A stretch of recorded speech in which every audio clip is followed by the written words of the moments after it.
CPM এ লবিবাজি চলছে, ভোটের মুখে সরব প্রতিকুর রহমান। সিপিএম এ ভয়ের পরিবেশ, গব্বর সিং রয়েছে, কিছু বলা যাবে না। সরাসরি সিপিএম এর রাজ্য সম্পাদক মোহাম্মদ সেলিমকে নিশানা প্রতিকুর রহমানের। डरे का माहौल, ভয়ের পরিস্থিতি, গব্বর সিং আছে কিছু বলা যাবে না।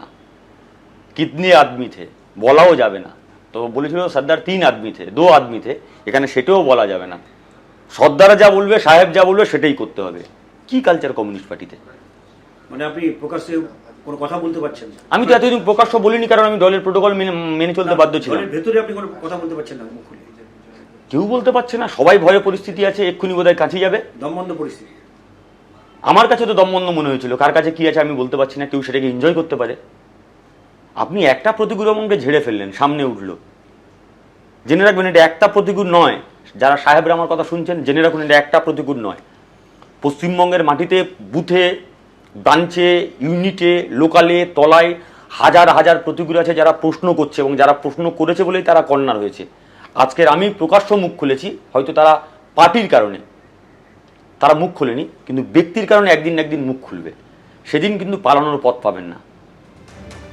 প্রতিকুর রহমানের মন্তব্য নিয়ে তৃণমূল মুখপাত্র কুণাল ঘোষের বক্তব্য যে সিপিএম হলো বিরল প্রজাতির দল, সবেতেই শূন্য, এখনো ওদের দলে পুরনো আদর্শ নিয়ে চলা লোকজন আছে, অসুবিধা তো হবেই।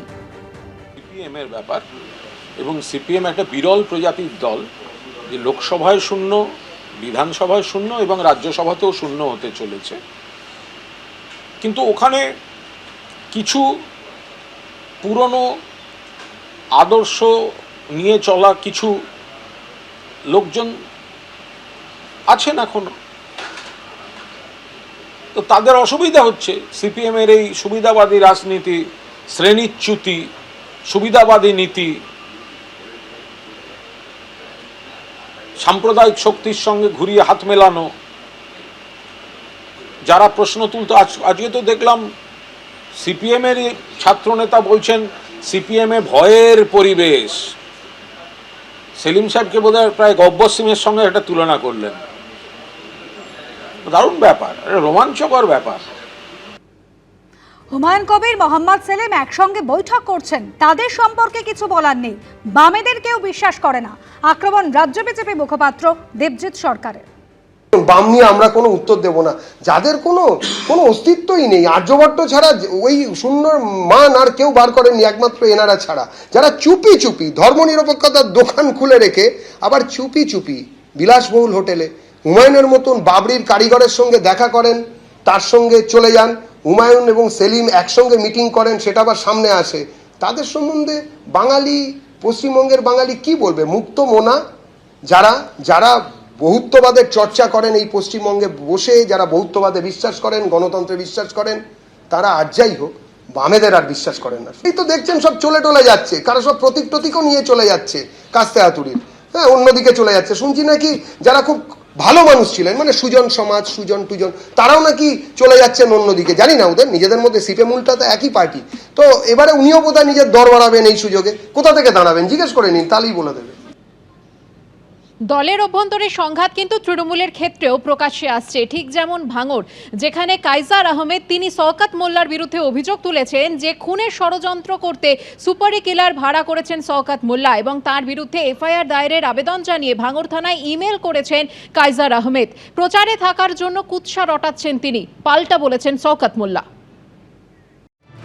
ভাঙড়ের পর্যবেক্ষক ও ক্যানিং পূর্বের তৃণমূল বিধায়ক শওকত মোল্লার বিরুদ্ধে চাঞ্চল্যকর অভিযোগ তুললেন তৃণমূল নেতা কাইজার আহমেদ। খুন হওয়ার আশঙ্কা প্রকাশ করে নিজেরই দলের বিধায়কের বিরুদ্ধে এফআইআর দায়েরের আবেদন জানিয়ে ভাঙড় থানায় ইমেল করেছেন কাইজার আহমেদ।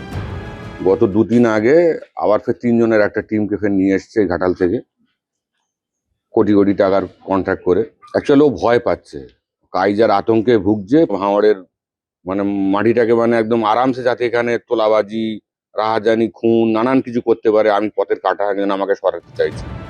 যদিও কাইজার আহমেদের অভিযোগ উড়িয়ে দিয়ে পাল্টা তাঁকেই আক্রমণ শানিয়েছেন তৃণমূল বিধায়ক শওকত মোল্লা। ওকে কেন লোপন করতে যাবে? এরা যে কোনো ভাবে তৃণমূল কংগ্রেসের নেতা কর্মী, তাদেরকে ইমেল নষ্ট করো, এটাই হচ্ছে এর মূল কাজ। আসলে এরা হচ্ছে এক ধরনের জমি মাফিয়া। ঘটকপুকুর থেকে ঘটকপুর ওদিক থেকে চণ্ডীপুর থেকে আর সায়েন্স সিটি পর্যন্ত যত জমি আছে এই কাইজার আর কাইজারের বাবা এরা সমস্ত প্রবন্ডিং করেছে তৃণমূল কংগ্রেসের ঝান্ডাটাকে সামনে রেখে। দলনেত্রী মমতা বন্দ্যোপাধ্যায়কেও আক্রমণ করেছেন কাইজার আহমেদ। পুলিশ প্রশাসনের কোনো ভূমিকা নেই, দলেরও কোনো ভূমিকা নেই, এটা মমতা ব্যানার্জির কিছু যায়ও আসে না। মারছে কে মুসলিম, মরছে কে মুসলিম, তাতে একটা মূল্য ওনার কিছু যায় আসে না। আমাদের যখন প্রয়োজন ছিল ব্যবহার করেছে। এগুলো হচ্ছে এখন ভোটের আগে বেশ কিছু জায়গায় বেশ কিছু লোককে দেখা যাচ্ছে তারা কন্ট্রোভার্সিয়াল কথা বলে নিজেদের গুরুত্ব বাড়াবার চেষ্টা করছেন বা ভেসে থাকার চেষ্টা করছেন। মানুষের জন্য সবথেকে বেশি চিন্তা করেন, মানুষের পাশে দাঁড়ান, সেই নামটা হচ্ছে মমতা বন্দ্যোপাধ্যায়। দলেরই বিধায়কের বিরুদ্ধে তৃণমূল নেতার অভিযোগ ঘিরে চড়তে শুরু করেছে রাজনৈতিক তরজার পারদ। তৃণমূলের এই ভাগিদারদের লড়াইতে, ভাগের লড়াইতে এইভাবে একটা সমাজ তলিয়ে যাবে, এখান থেকে বেরোতে হবে। বাঁচতে চাই বিজেপি, তাই স্লোগান নিয়ে আজকে মুসলমানরাও এগিয়ে আসছেন, তারাও বিজেপিকে ভোট দেবেন বলে এবারে ঠিক করেছেন। সেই জন্য এইসব লোক দেখানো জিনিসপত্র হচ্ছে। এটা তো তৃণমূল সার্কাসের দল, ভাগ নিয়ে মারামারি, চোরদের মধ্যে মারামারি হচ্ছে, আরো বাড়বে। এর আগেও একাধিকবার শওকত মোল্লার সঙ্গে কাইজার আহমেদের অন্তর্দ্বন্দ্বের সাক্ষী থেকেছে ভাঙড়। এমনকি কাইজার আহমেদের বাড়ি লক্ষ্য করে বোমাবাজির অভিযোগ ওঠে শওকত মোল্লার অনুগামীদের বিরুদ্ধে। রঞ্জিত হালদারের রিপোর্ট, এবিপি আনন্দ, দক্ষিণ 24 পরগনা। শ্রীরামকৃষ্ণের 191তম জন্মতিথিতেও রাজনীতির লড়াই। যুগাবতারকে শ্রদ্ধা জানাতে গিয়ে সোশ্যাল মিডিয়ায় তার নামের আগে স্বামী শব্দের উল্লেখ করেছেন প্রধানমন্ত্রী নরেন্দ্র মোদী, আর তা নিয়ে বেঁধেছে কাজিয়া। মুখ্যমন্ত্রী মমতা বন্দ্যোপাধ্যায় কটাক্ষ করে লিখেছেন, তার সাংস্কৃতিক অজ্ঞতাকে প্রকটভাবে প্রকাশ করছেন প্রধানমন্ত্রী। ভোটমুখী পশ্চিমবঙ্গে শ্রীরামকৃষ্ণ পরমহংসদেবের 191তম জন্মতিথি ঘিরেও রাজনৈতিক কাজিয়া চরমে উঠল। তাকে কেন্দ্র করে রাজ্য রাজনীতিতে ফের প্রকট হল মোদি মমতা সংঘাত। পশ্চিমবঙ্গ জয়ের লক্ষ্যে অনেকদিন ধরেই নানাভাবে বাঙালি আবেগে শান দিয়ে আসছেন নরেন্দ্র মোদী। শ্রীরামকৃষ্ণ পরমহংসদেবের 191তম জন্মতিথিতেও সোশ্যাল মিডিয়ায় একটি পোস্ট করেন প্রধানমন্ত্রী। সেখানে তিনি লিখেছেন, স্বামী রামকৃষ্ণ পরমহংসজিকে তার জন্মজয়ন্তীতে শ্রদ্ধার্ঘ্য। তিনি আধ্যাত্মিকতা ও সাধনাকে যেভাবে জীবনশক্তি হিসাবে প্রতিষ্ঠা করেছিলেন, তা যুগে যুগে মানবতার কল্যাণ সাধন করে যাবে। তার সুচিন্তিত বাণী ও বার্তা সর্বদা প্রেরণার উৎস হয়ে থাকবে। প্রধানমন্ত্রীর এই পোস্ট সামনে আসতেই আক্রমণ শানাতে দেরি করেননি মুখ্যমন্ত্রী। মমতা বন্দ্যোপাধ্যায় সোশ্যাল মিডিয়ায় লিখেছেন, আমাদের প্রধানমন্ত্রী আবার বাংলার মহাপুরুষদের প্রতি তার সাংস্কৃতিক অজ্ঞতা প্রকটভাবে প্রকাশ করেছেন। আজ যুগাবতার শ্রীরামকৃষ্ণ পরমহংসদেবের জন্মতিথি। এই মহান সাধককে শ্রদ্ধা জানাতে গিয়ে প্রধানমন্ত্রী তার নামের আগে এক অপ্রত্যাশিত ও অনুপযুক্ত শব্দ যোগ করেছেন, স্বামী। এটা সবার জানা, শ্রীরামকৃষ্ণকে সর্বত্র ঠাকুর নামে অভিহিত করা হয়। তার সন্ন্যাসী শিষ্যরা গুরুদেবের মহাপ্রয়াণের পর রামকৃষ্ণ মঠ ও রামকৃষ্ণ মিশন প্রতিষ্ঠা করেন এবং ভারতীয় প্রথা অনুযায়ী তাদের স্বামী বলা হয়। কিন্তু গুরুদেব আচার্য নিজে সর্বদা ঠাকুর নামেই পরিচিত ছিলেন।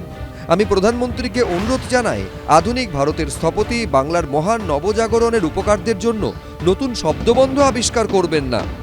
স্বামী কোনো অশ্রদ্ধার নাকি শব্দ নাকি? হিন্দি ভাষী লোকেরা বা উত্তর ভারতের লোকেরা সন্ন্যাসীদেরকে স্বামী বলেন বা মহাত্মাদেরকে স্বামীজি বলেন। এখানে সেইটাকে একটা ছোট জিনিসকে বড় করে দেখানোর চেষ্টা হচ্ছে। বুঝে যে উনি রামকৃষ্ণদেবও জানেন না, রামকৃষ্ণদেব সন্ন্যাসী ছিলেন না। রামকৃষ্ণদেব একজন গৃহী এবং তিনি কালী ভক্ত ছিলেন। তিনি একজন উপাসক। প্রধানমন্ত্রীর যাবতীয় বাঙালি সংস্কৃতি সম্পর্কে কেন এই ধরনের গায়ে পড়ে যেচে একটা অপমান করাই বলবো। খোঁচা দিতে ছাড়েনি কংগ্রেসও।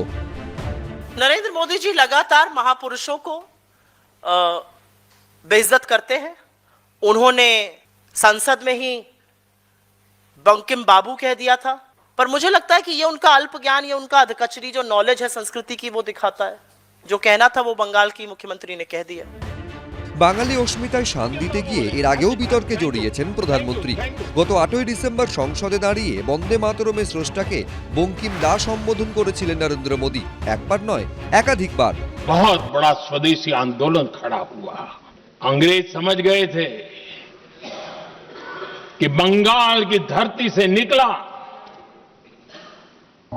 बंकिम दा का ये भाव सूत्र।